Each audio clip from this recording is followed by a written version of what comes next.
Hello అండి. Subscribe చేసుకోండి. Like గూడా చేయండి. ఈరోజు సీరియల్‌లో శివనారాయణ ఎప్పుడైతే దీప తనుండనని తన నిర్ణయం చెప్పిందో, ఆ క్షణమే మేమనుకున్న మరో మనిషికి మెసేజ్ వెళ్ళిపోయింది అని అనగానే అందరూ ఎవరబ్బా అని చూస్తా ఉంటారు.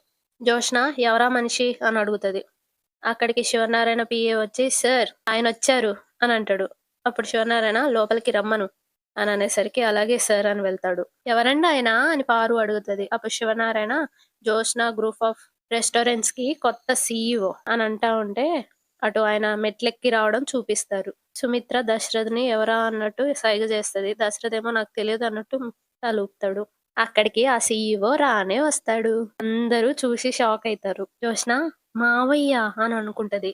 పారు ఏమో కళ్ళజోడు సరి చేసుకుంటూ కింద నుండి పైకి చూస్తా ఉంటది. అల్లుడు అని అనుకుంటది. దీప ఇంకా కార్తీక్ ఒకళ్ళనొకళ్ళు చూసుకుంటూ నవ్వుకుంటూ ఉంటారు. అక్కడికి శ్రీధర్ స్టైల్ గా నడుచుకుంటూ వచ్చి నిలబడతాడు. పారు ఏమో అల్లుడు ఇది నువ్వేనా అని అంటా ఉంటే శ్రీధర్ అవునత్తయ్య గారు ఇది నేనే అంటాడు. అప్పుడు Sivanarayana Sridhar please take your seat అని అనగానే కూర్చోబోయి జోష్నకెళ్ళి చూసి జోష్న ఉన్న సీట్ దగ్గరికెళ్ళి పక్కకు జరుగు అన్నట్టు సైగ చేస్తాడు. Good afternoon all of you అని జోష్న సీట్‌లో కూర్చుంటాడు. జోష్న ఏమో కొత్త సీఈఓ ఎవరో చెప్తారా అని శివనారాయణ అడుగుతది.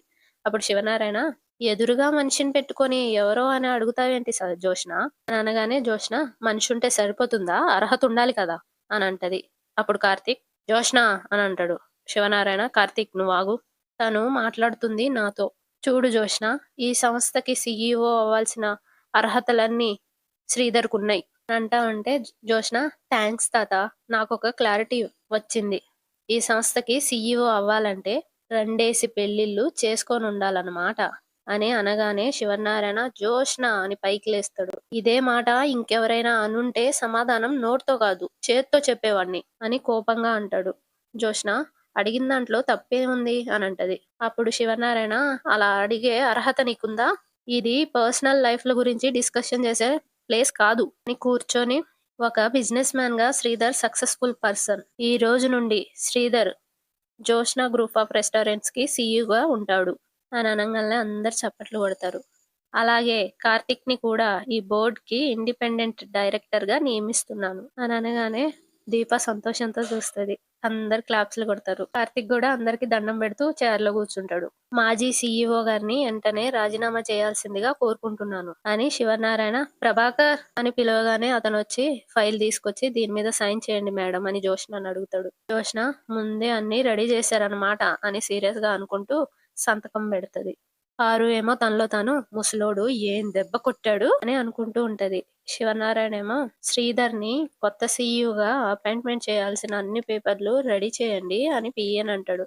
పీఏనేమో అలాగే సార్ అని ఫైల్ తీసుకొని వెళ్ళిపోతాడు. శివనారాయణ డియర్ బోర్డ్ మెంబర్స్ మీలో ఎవరికైనా నా నిర్ణయం మీద అభిప్రాయాలుంటే చెప్పండి అని అడుగుతాడు.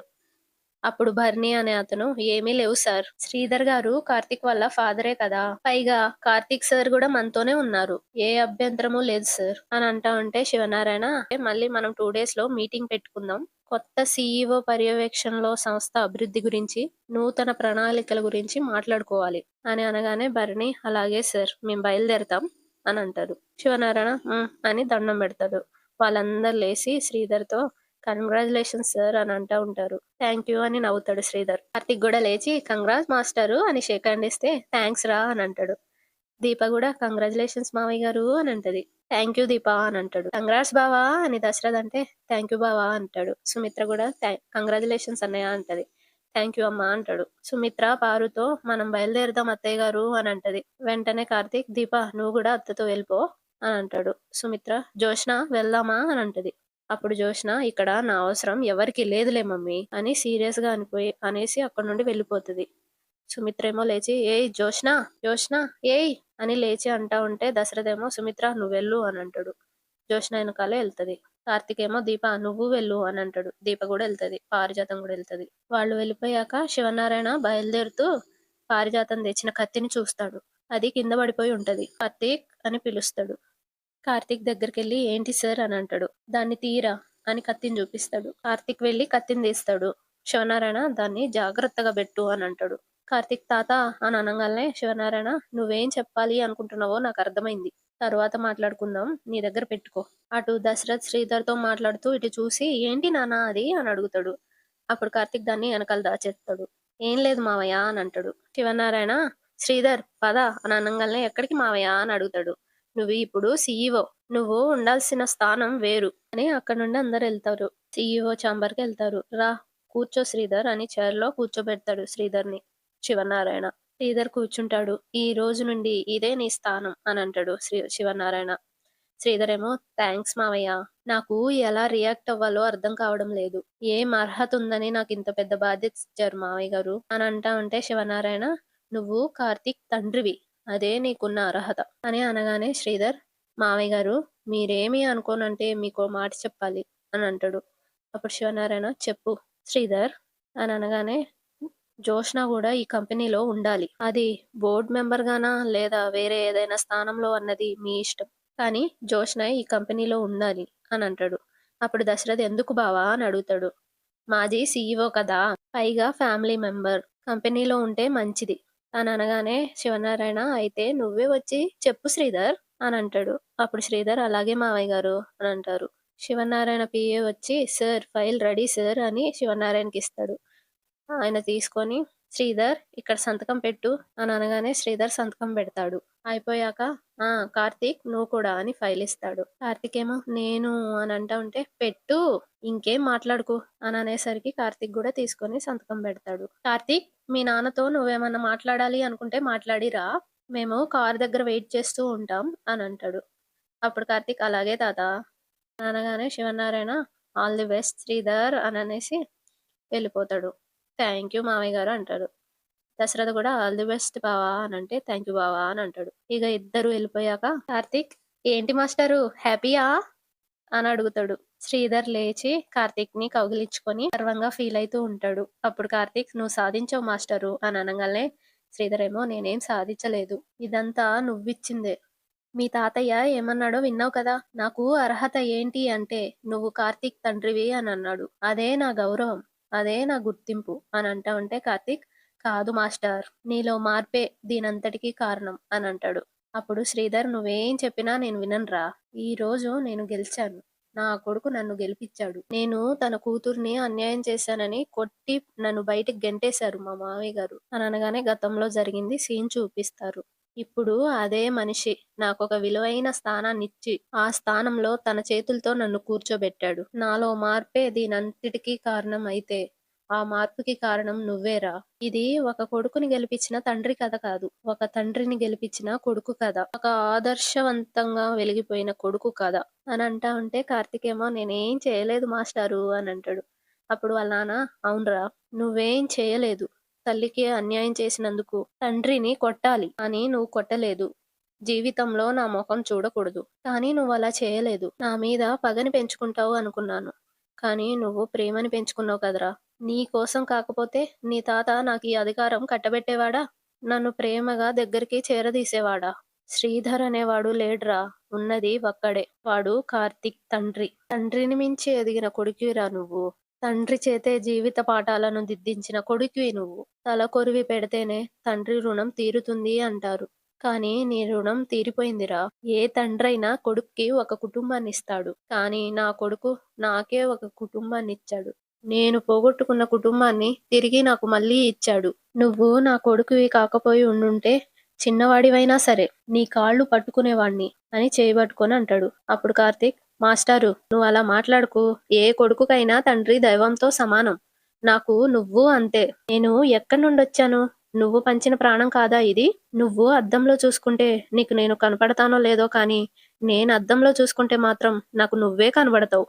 మనమంతా కలిసి ఉండాలి, కలిసి ఉంటాం కూడా. మాస్టారు తాతయ్య నా కోసం వెయిట్ చేస్తూ ఉంటాడు, నేను వెళ్తాను అనగానే శ్రీధర్ అంటూ తలూపుతాడు.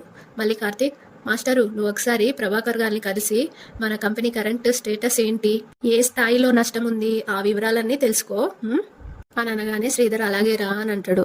సరే మరి ఉంటాను అని వెళ్తా ఉంటే కార్తీక్ అని మళ్ళీ పిలుస్తాడు శ్రీధర్. కార్తీక్ వెనక్కొచ్చి ఏంటి మాస్టరు అని అడుగుతాడు. అప్పుడు శ్రీధర్ మనమందరం కలిసి ఉండాలి అని అన్నావు, మనమందరం అనే మాటలో మీరుంటే మీతో పాటు నేను కూడా ఉంటానా, మీ అమ్మ నన్ను క్షమిస్తుందా అని అడుగుతా ఉంటే కార్తీక్ ఏమో కొన్ని ప్రశ్నలకు జవాబులు అడిగినప్పుడు దొరకవు మాస్టర్ అని అంటాడు. అప్పుడు శ్రీధర్ ఈరోజు కాంచనతో మన ఇంట్లో భోజనం చేశాను అని అంటా ఉంటే కార్తీక్ ఏమో ఇంతకు ముందు ఒక మాట అన్నావు చూడు, నేను శ్రీధర్ కాదు కార్తీక్ వాళ్ళ తండ్రిని అని.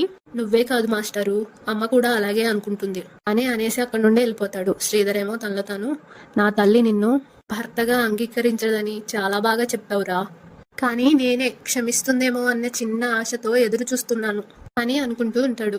ఇక అందరూ ఇంటికి వెళ్ళిపోయాక శివనారాయణ ఆ కత్తిని టేబుల్ మీద పెట్టి హాల్లో అందరితో డిస్కషన్ పెడతాడు. పారు ఏమో, నేను ముసలోడికి ఇలా దొరికిపోయానేంటి, ఇప్పుడు ఏం సమాధానం చెప్పాలి ఏంటో అని కంగారు పడుతూ లోపల లోపల అనుకుంటూ ఉంటది.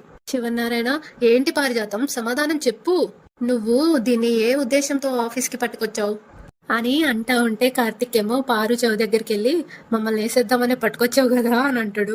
అప్పుడు పారు కంగారు పడుతూ, ఊరుకోరా నాయనా, నువ్వన్న మాట మీ తాత విన్నాడంటే అదే నిజం అనుకుంటాడు అని అంటా ఉంటే కార్తిక్, మరి నిజమేంటి అని అడుగుతాడు.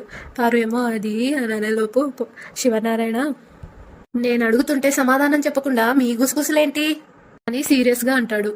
ఈ కత్తి తీసుకుని ఆఫీస్కి ఎందుకు వచ్చావో చెప్పు.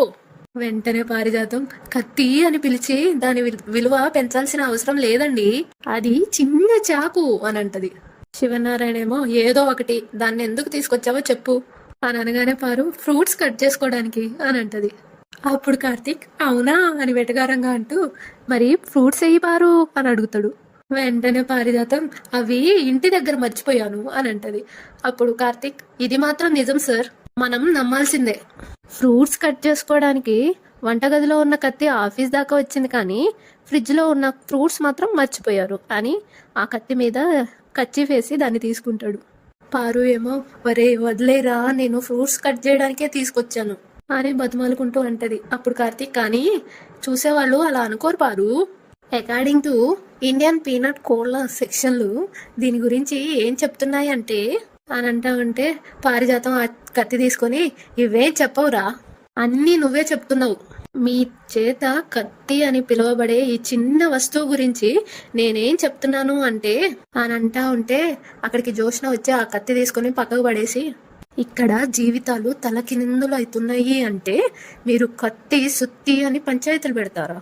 లగేజ్ తీసుకొని వస్తుంది పారి, అది చూసి ఆ లగేజ్ ఏంటే అని అడుగుతుంది. వెంటనే జోష్న, వెళ్ళిపోతున్నాను అని అనగానే పారిజాతం, ఏంటన్నావు అని అడుగుతుంది. వెంటనే జోష్న ఫ్లవర్ వాజ్ తీసుకుని పగలు కొడుతుంది. అందరూ షాక్ అవుతారు. నేను ఈ ఇంట్లో నుండి వెళ్ళిపోతున్నాను అని అనగానే సుమిత్ర, నువ్వు ఇంట్లో నుండి వెళ్ళిపోవడం ఏంటి అని అడుగుతుంది. వెంటనే జోష్న, నాకు ఇక్కడ ఎవ్వరూ లేరు అని అంటా ఉంటే దశరథేమో, మరి మేమంతా ఎవరం అని అడుగుతాడు. వెంటనే జోష్న, మీరంతా ఎవరో మీకే తెలియాలి అని అనగానే సుమిత్ర, జోష్న అని అంటది. అప్పుడు జోష్న, అవసరం ఉన్నప్పుడు లేవని గొంతులు ఇప్పుడే లేస్తాయి అని లగేజ్ తీసుకుని వెళ్తా ఉంటే, ఎక్కడికి వెళ్తున్నావు అని శివనారాయణ అడుగుతాడు. జోష్న ఏమో, నా ఫ్రెండ్స్ కెనడాలో ఉన్నారు, నేను అక్కడికే పోతా అని అంటది. అప్పుడు సుమిత్ర, నువ్వు ఎవరిని అడిగి ఈ నిర్ణయం తీసుకున్నావు అని అంటా ఉంటే జోష్న ఏమో, ఎవరిని అడిగి శ్రీధర్ మామయ్యని CEO చేశారు అని అడుగుతుంది. శివనారాయణ ఏమో, బిజినెస్ ని పర్సనల్ చేయకు అని అంటా ఉంటే జోష్న ఏమో, ఫ్యామిలీ అంతా బిజినెస్ లో ఉన్నప్పుడు పర్సనల్ కూడా బిజినెస్ లాగే అవుతాయి, పర్సనల్ మ్యాటర్స్ లో కూడా బిజినెస్ ఉంటుంది తాత అని అంటది.